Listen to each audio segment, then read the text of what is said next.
Okay. Some time ago, we were complaining that our best athletes were being poached. Right now, it's like the reverse is the case. We are bringing foreign athletes to come and run for us. No, it probably might take us the whole time of the show if I should go deep into that. But our best athletes are still being taken out, are still being, should I say, fished out by foreign countries. But we're not getting the best from foreign countries back into Nigeria. Let's take, for example, last week, the Asian record was broken by a very young boy, Femi Ogunode. Femi was an athlete that couldn't make the junior team in Nigeria. He tried very hard. I think he made the relay team for junior, and he was told they're not going to take him, that he's not running well enough, he's not good enough. And he went home, and then the Qataris, who had sent someone to come and look for athletes, saw that he was disgruntled, and saw that he was a talent, took him. He went with his younger brother, who wasn't even good enough to make even the second round in the Nigerian youth team.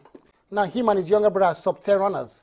We have not had a sub-10 runner in the past, I think if I'm right, the past 8 years. Olusoji Fasuba was our last sub-10 runner. Sure.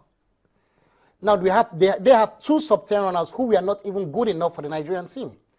When we were preparing for the Commonwealth Games in Melbourne, there was a very young athlete training with us. He was in camp with us. He wasn't good enough to be in camp, but because he was training with a coach who was within camp, the coach brought him to train with us. His name was Samuel Francis. Before we knew it too, he had gone to Qatar, I think, and Samuel too is a 997 runner. He was running 1063 then. He's very best. So when our youth athletes are at their prime, when they're getting ready to be nurtured, we do not look after them. Then they are taken out by other countries and they are made to follow due process and they get citizenships of other countries. We lose our athletes. Okay, we have a call online. Hello. Hello. Good afternoon. Good afternoon. Yeah. Go on. My name is Coach Sanjo Gudono from River State. Okay. I want to ask Shoma Joa whether he play handball. Did you play handball? I did. She played handball, yes. And anytime he's talking about his this thing, I want her to be mentioning that he started his sporting career from handball, which I play alongside with her. Thank you. Thank you very much. I don't know whether she still remember the person that is asking her question. Coach Odu Sojo, handball coach, River State Sport Council. Oh. You try to be mentioning that handball in anything he's saying. Okay. Thank you, sir. Thank you very much, Coach. Yes, sir. You have forgotten Coach Olusegun. You said you played handball too. I did. Chioma, I hope you didn't also do karate. How did you do karate too? You did handball. Oh, wonderful. So remember that you played handball, and Coach Olusegun, the first day you came was the first that that you met. So you also, because you have this ripple effect thing that people will say, yes, you are an all-rounder, sure. And then it could also get there. Yeah, and it's a good inspiration because, yes. And it shows that the talents are everywhere. We've got talents. I mean, handball. That's what I want to ask you. I want to ask you based on the last thing you yes. said. You just talked about Femi and the brothers who are running sub 10. Yes. Now those who were better than them who stayed in Nigeria are not doing that. But don't you think it is okay? What do you think is responsible for that? There are two things that are responsible. One is from the technical point of view is they are not being coached properly. That's right. They are not being coached properly. I will also try to add the athletes into it because some of them are not training hard enough. Sure. Then secondly is the support system. And the support system is very, very vital because when an athlete has so many things to think about, you see, the IOC has now created what they call the entourage system because the athlete entourage is very important to the athletes. And who are the entourage? Family, doctors, friends, relations. It's a big system. It's a support system, manager, because the athletes can't be the one that will think of how he will eat, where he will stay. All right, sorry. Hello. Am I on to them now? You are on. Yeah. Good afternoon. Good afternoon. Yeah, this is Tony Chidi from Lagos. Okay, Tony. Yeah. Okay. Go on. So to put the record straight, I think there's a misinformation there. And what is that? Chioma cannot be Nigeria's first gold medalist in the Olympics. Okay, go on. I think the Nigeria's first gold medalist in the Olympics was one. Was who?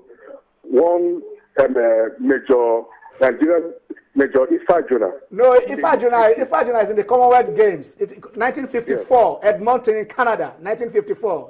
It was a jump. It was a Commonwealth record. Yes. He was then at the University of Ibadan. After he went to Elisha Grammar School. He never went to the Olympics. He didn't go to the Olympics.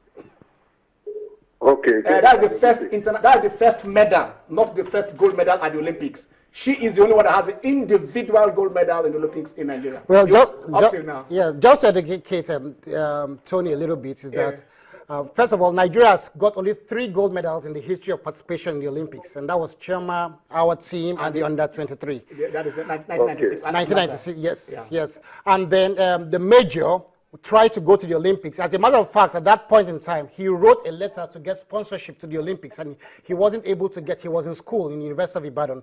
He won the Commonwealth Games, Nigeria's first in the high jump. Yes. And he tried to get sponsorship to the Olympics, which he didn't get. And he even wrote the IOC to sponsor him, but he didn't get sponsorship. So the major never went to the Olympics. So that's just to clarify on Major Emmanuel Arinze Ifajuna, that is his name.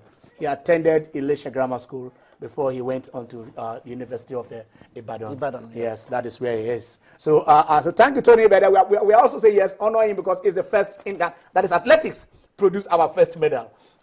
Chioma, okay, I didn't say this. Chioma is also a law enforcement agent. Chioma is a Nigerian police officer, and she has risen to that particular level. Chioma, how your background? The police used to be one area where, if you're talking about sports, they produce a lot of sportsmen. What is happening? You just have the police games now. Are you discovering athletes? How did you join the police? Well, I joined police through sports. Yeah. I was recruited to run for police, and since then, I really helped police force, and police in turn helped me. And right now, we are trying to start recruitment to enable Nigerian police force to maintain the high flight. I believe that this time around, we're going to recruit sportsmen and women. Are you calling out to them? Can you call out to them now? Tell them that they can come and join Nigerian police. Yeah, any good athlete should look out for police forms. We are going to start recruitment of police athletes because we can't afford losing our ground. Police sports has been the platform that anytime Nigeria wants to go for international games, they will look onto police, and when you go there, you're going to get a good and quality athlete for